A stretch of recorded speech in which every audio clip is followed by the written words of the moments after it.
the Great Pelican State. Growing up in the 80s, it seemed that everyone's parents were divorced. Well, not everyone, but an alarming number of my friends had houses and families that were much different than mine.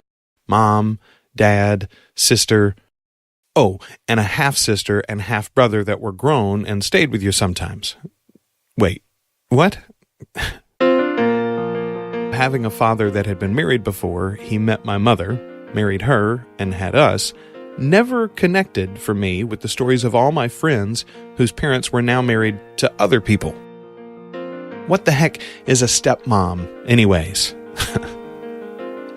I pride myself on my intelligence, and I always have. I've always been a precocious, interested child that was as happy or happier at the grown-ups table listening and sharing stories as at the kids' table coloring and cutting up. But this issue of divorce is one I was just plain dumb on. I very specifically remember asking my mother once, around 5 or 6, if Carol, the woman my father had married in his early 20s before divorcing as he entered his 30s, was my stepmom, or could she be, since everyone else seemed to have one. I knew she was my older brother's mom and my older sister's mom, and that seemed an awful lot like the relationships my classmates had thanks to these divorces. Mom scoffed at first, then laughed, then warmed into a smile and spent quite a bit of time explaining the vagaries of modern American marriage. Dad met and married a woman when he was younger. They ended up divorced because that happens sometimes, and marriage is hard.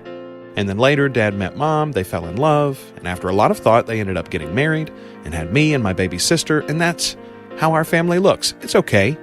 It's not just like everyone else's, but it's not weird either. And no, my mom and dad aren't getting a divorce. That was my own personal after-school special somewhere around 1987 while parked outside the Hughes Quick Stop to get an icy after school. For years, I very specifically said that this was a part of Dad's life I wasn't going to copy. I knew better than he did, so surely I'd pick perfectly on that first mate and not complicate my life story and my children's lives with this step and half nonsense. But I am my father's son. And as bright as I am, or as righteous as us Sharptons may be, we are, every one of us, human. And that comes with a whole lot of I probably should haves.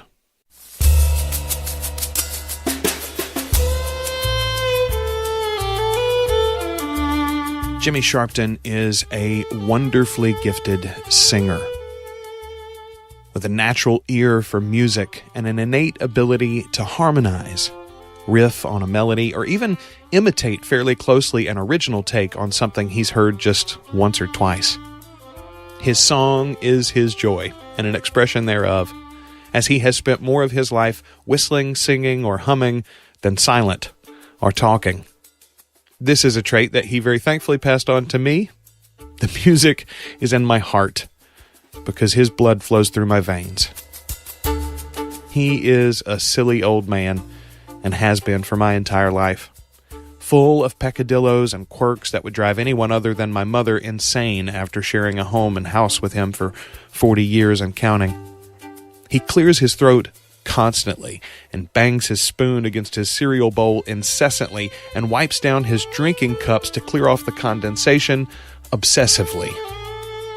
He spends hours on end watching old Western serials that he's already seen, which is a mirror of the hours on end he'd spend watching hunting videos and TV shows when I was a kid. He's got a sweet tooth and an eye for pretty ladies and decent taste in both arenas. He loves my mother in a way that I have always appreciated, even when I didn't understand it. He loves her for her humor and her intelligence and her supreme ability to run a household. But he craves her, too. He longs for her presence. It calms and sustains him, and I have spent my whole life hoping I'd find a love that lights me up like his love for her charges him like a Duracell. I'm so glad I have found it, even if it took me 2 tries as well. As I've grown, I've learned that Dad really did have a whole life before he met Jamie and I came on the scene. Imagine that, 34 years can hold a lot of living, as my 37 reminds me when I bend over too fast. Just this year, I learned, for instance, that Dad rode the rodeo circuit for a period. That may have even caused some head trauma that he's seeing the effects of now, though that's a bit of a long shot. I didn't know about the rodeo, but I did grow up hearing stories about his tournament fishing days. There were patches and some awards around the house when I was small. His move to deer hunting, and how it crushed all his other hobbies and interests outside of carpentry. I had heard the stories about how he missed Vietnam because he had been water skiing in early March and his physical showed spots on his lungs. It was pneumonia that he didn't know that he had yet. How he had tried college, but ended up shooting pool more than going to class and dropped out after 1 semester. How he worked with his father during high school and was making more than the hired mill hands when he graduated, so he just went into business for himself and started building houses. I remember how hard he pushed me to do something else with my life. Use my head, sit at a big desk, push papers or ideas instead of hammering nails. Where I ended up isn't where he wanted me, but I do know that he's proud of where I am. I know because he tells me.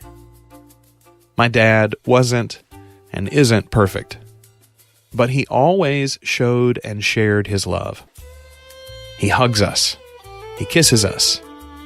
He held us when we cried, even when it was him that had made us cry.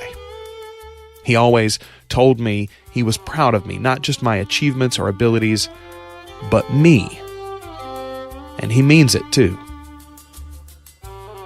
Jimmy Sharpton is a complicated man who I have disagreed with more than anyone else on earth, most likely, just because I've been confronted with so much of him over the years. But there is no one I'd rather call my father. There is no one I'd rather see beside my mother. And no one I'd rather have my children call Opa. That's Dutch for grandfather.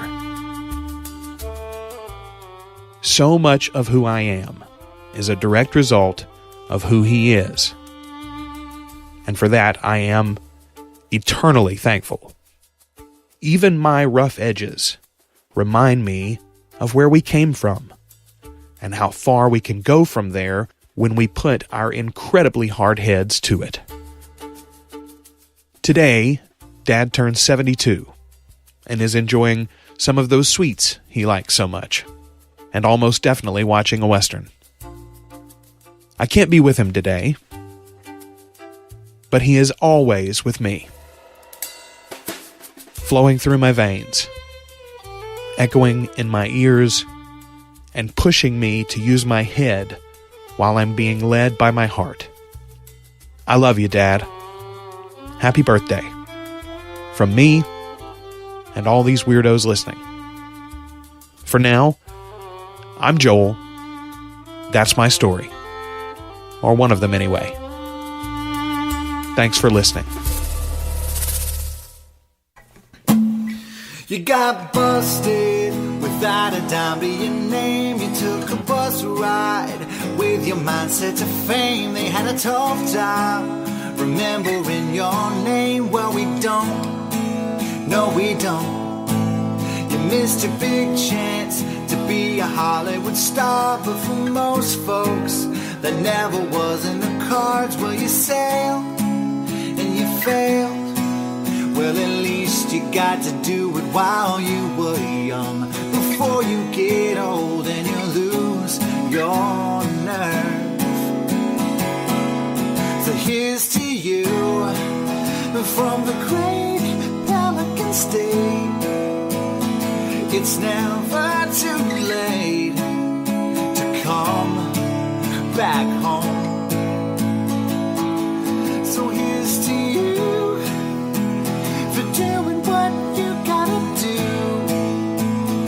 We'll be waiting here with love in place from the great the great pelican.